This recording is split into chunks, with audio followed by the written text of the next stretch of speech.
ဟုတ်ကဲ့အားလုံးပဲမင်္ဂလာပါဗျာကျွန်တော်ရဲ့ဒီ YouTube channel ကနေပြန်နေကြိုဆိုလိုက်တယ်ပေါ့နော်ကျွန်တော်ဒီကနေ့မှာတော့ဒီ XM တော့ဒီ XNet တော့ပေါ့နော်ကျွန်တော်တော့ဘဏ်ကနေမထေးပြနဲ့ဒီ crypto exchange တွေကပေါ့နော်ကျွန်တော်တော့ crypto ငွေဒီကိုဘယ်လိုဖြစ်ရမလဲဆိုတာကိုဒါတစ်ဆင့်ရှင်းပြမယ်ပေါ့နော်ကျွန်တော်တော့ဒီ XM တော့ XNet တို့နဲ့ဒီ train နေတဲ့လူတွေပေါ့နော်ဘဏ်အကောင့်မရှိလို့အခက်အခဲဖြစ်နေတယ်ဆိုရင်ကျွန်တော်တို့ MAIC တော့ဒီ Binance တို့ကနေပြီးတော့ကျွန်တော်တို့ crypto တွေကိုဒီထိကိုဖြည့်လို့ရတယ်ပေါ့နော်ကျွန်တော်တို့ဘဏ်မရှိလဲဒါကိစ္စမရှိဘူးပေါ့ဗျာကျွန်တော်တို့ငွေထောက်တဲ့ခါလေးပဲကျွန်တော်တို့ဒီ crypto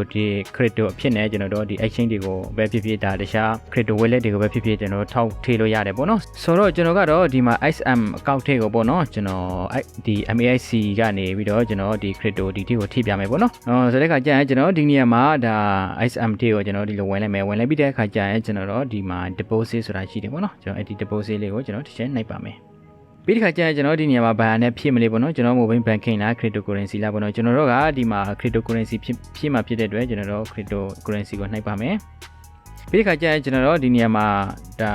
cryptocurrency ရဲ့ဒါဘယ်ဟာကိုယူမလဲပေါ့လေကျွန်တော်ဘယ်ဟာကိုဖြည့်မလဲပေါ့နော်ကျွန်တော် Bitcoin ရှိရ Bitcoin ကိုဖြည့်လို့ရတယ်ဒီ USDT ရှိရ USDT Ethereum ဆို Ethereum ပေါ့နော်ချိန်တည်းဖြည့်လို့ရပါတယ်ကျွန်တော်မှာတော့ USDT ရှိတယ်ဖြစ်တဲ့အတွက်ကျွန်တော် USDT ကိုယူလိုက်မယ်ပြီးတဲ့ခါကျရင်ကျွန်တော်ဒီနေရာမှာဘယ်လောက်ဖြည့်မလဲပေါ့နော်ကျွန်တော်ဒီနေရာမှာ90ကနေကျွန်တော်တို့1000ထိဖြည့်လို့ရတယ်လို့ပြောထားတယ်အဲကြောင့်မလို့ကျွန်တော်တို့90ကတော့ဒါအနှိမ့်ဆုံးပေါ့နော်ဆိုတော့ကျွန်တော်90ရေးလိုက်ပါမယ်ဒီနေရာမှာပြထားတာကျတော့ဒါ no fee ပေါ့နော်ဒါ free ပေးစရာမလိုဘူးအခပေးစရာမလိုဘူးဆိုတော့ကျွန်တော်တို့ခုနဒီမှာပြန်ကြည့်မယ်ပေါ့နော် USDT ကိုကျွန်တော်ဖြည့်မယ်ဒီမှာ90ပေါ့နော်ဟိုစတဲ့ကကျရင်ကျွန်တော်တို့ဒီမှာအမှန်ရှင်းလိုက်မယ်ပြီးရင် deposit ကိုနှိပ်ပါမယ်ပြီးကကျရင်ကျွန်တော်ဒီနေရာမှာဒါ date ထားစရာဒါ message လေးပြတယ်ပေါ့နော်သူကကျတော့ဒီမှာမှားမှာကြောက်လို့ပေါ့နော်ကျွန်တော်တို့ BEP20 နဲ့ကျွန်တော်တို့လွှဲရင် BEP20 ဒီ network နဲ့ပဲဒါလွှဲရမယ်ပေါ့နော်အဲ့လိုမျိုးပေါ့နော်ကျွန်တော်တို့ network လွှဲလို့မရဘူးလွှဲသွားရင်ဒါဆုံးရှုံးနေချင်ရှိတယ်ပေါ့လေဆိုတော့ကျွန်တော်တို့ network ရွေးတဲ့အခါမှာကျွန်တော်တို့ BEP20 ဆို BEP20 ကိုရွေးမယ်ပြီးတဲ့ HRC ဆို HRC ပေါ့နော် ERC ဆို ERC20 ပေါ့နော်အဲ့လိုမျိုးကျွန်တော်ရွေးပြီးတော့ဒါဖြည့်ရပါမယ်ဒီခါကျကျွန်တော်ဒီနေရာမှာ confirm ကိုနှိပ်ပါမယ်ဆိုတော့သူကတော့ဒီမှာ browser ထဲကိုဝင်သွားတယ်ပေါ့နော်ဆိုတော့ခဏလေးစောင့်ပါမယ်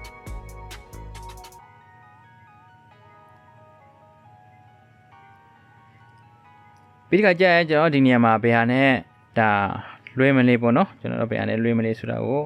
ဟိုဒါပြတယ်ကျွန်တော်တို့ Ethereum လားပေါ့နော်ကျွန်တော်တို့ ERC20 လားဘာညာလားပေါ့လေကျွန်တော်တို့ဟို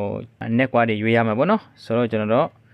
့ဒီမှာကျွန်တော်ကတော့ဒီမှာ ERC ကိုရွေးလိုက်မယ်ပေါ့နော်ကျွန်တော်ခုနရွေးလိုက်တာဒီ ERC ပေါ့နော်ဒီကဒီ address ကိုပေါ့နော်ကျွန်တော်တို့ဒီမှာ copy ဆိုတဲ့ဒီခလုံးလေးရှိတယ်ပေါ့နော်ဒါလေးကိုကျွန်တော်နှိပ်ပြီးတော့ copy ယူလိုက်ပါမယ်ပြီးရင်ကျွန်တော်တို့အပေါ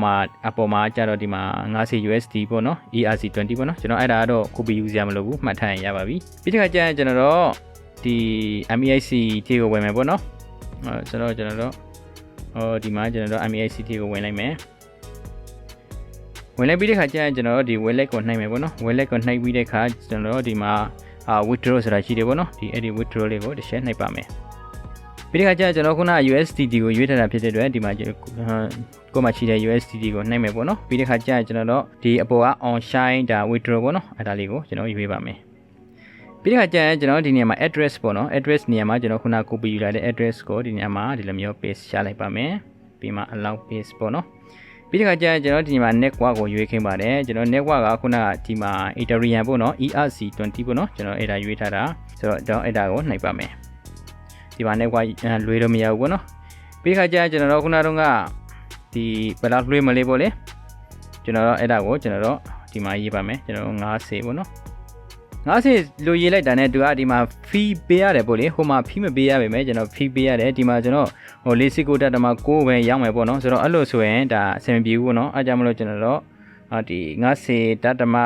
1ရေးလိုက်မယ်ပေါ့နော်ဆိုတော့အဲ့ဒီခါကျရင်ကျွန်တော်ဟိုထိုထိကိုကျွန်တော်90အပြည့်ရောက်မယ်ပေါ့လေဆိုတော့90တက်တမ3ရက်ရှောက်ပေါ့နော်ဆိုတော့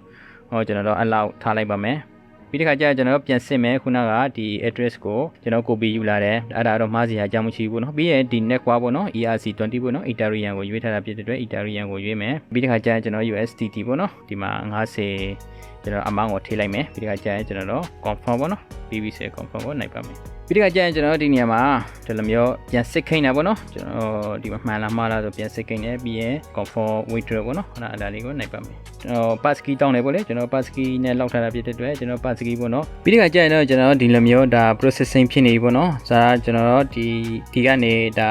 တွေးလိုက်ယူဗျာဟိုထေးကိုလေဆိုတဲ့ခါကျကျွန်တော်ခဏလေးတော့စားမယ်ဝင်တဲ့ချိန်ကကြတော့ကျွန်တော်တော့ဒါတီးရမယ်ပေါ့လေဆိုတော့ခဏစောင်းလိုက်ကြအောင်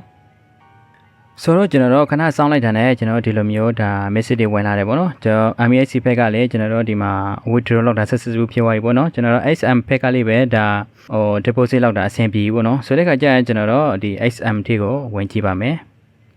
ကျွန်တော်ဝင်ကြည့်လိုက်တဲ့ခါကျရင်ကျွန်တော်ဒီနေမှာလဲဒါရောက်နေပြီပေါ့နော်ကျွန်တော်ဒီမှာများသွားတာကကျွန်တော်တို့ဒီဘောနက်ရတာပေါ့နော်ဆိုတော့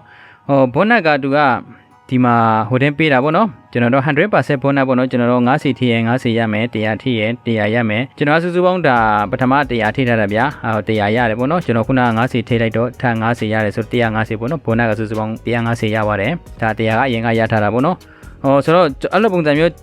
ဒါ 100% bonus ပေါ့နော်ကျွန်တော်တို့ 100% bonus ကကျွန်တော်တို့ဒေါ်လာ900ထိရတယ်ပေါ့နော်ကျွန်တော်ဆိုရင်ဒီမှာ150ပဲရှိသေးတယ်နောက်ထပ်ထိရင်ရသေးတယ်ပေါ့နော်ပြီးခါကျကျွန်တော်တို့ဒီ 50% bonus ကျတော့ဒေါ်လာ2000ထိရှိတယ်ဒီ 20% bonus ကျတော့ဒေါ်လာ8000ထိရှိတယ်ပေါ့နော်ဆိုတော့ XM ကတော်တော် bonus ဒီအရန်အပေးချမ်းတယ်ပေါ့နော်ဒေါ်လာပုံစံမျိုးကျွန်တော်ဒီဘဏ်ကနေထိစရာမလိုဘူးဘဏ်ကနေထိရင်လေးရတယ်bonus ရတယ်ဒီ crypto ကနေဒါ exchange တွေကနေထိရင်လေးဒါbonusရတယ်ပေါ့နော်ဆိုတော့ဒီ XM ကိုကျွန်တော်တို့ဒီ bonus တွေယူပြီးတော့ trade ရှင်တာပဲဖြစ်ဖြစ်ဒါမှမဟုတ်ဒီ crypto exchange တွေကနေဒါဘဏ် account မရှိလို့ပေါ့နော် crypto exchange တွေကနေဒါ